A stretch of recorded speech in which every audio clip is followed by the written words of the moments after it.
Just give us the general gist of what we're looking at here and what you guys are working on. Well, obviously it's a Fox body, but it's a 89. It's just a little 302 in it, stock bottom end. Right. 158,000 miles on it. Okay. But didn't touch a single thing in it. It's just all bolt-ons.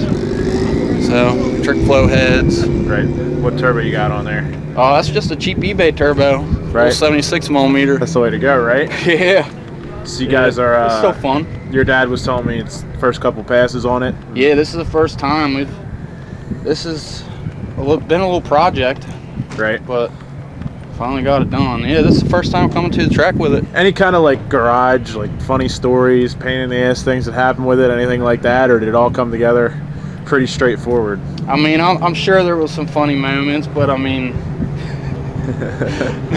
nothing that I can remember right off the top of my head. Nothing too wild. So for buying new heads and then selling them and turn around and putting my old ones on. Yeah. It was pretty funny running it with a T5. Blew that thing apart real quick. Yeah. Yeah. It only got 3 little runs on it on the street and blew it apart at 150 mile an hour in 3rd gear. So Must have been pretty terrifying, huh? it was a hell of a ruckus. Are you guys local or?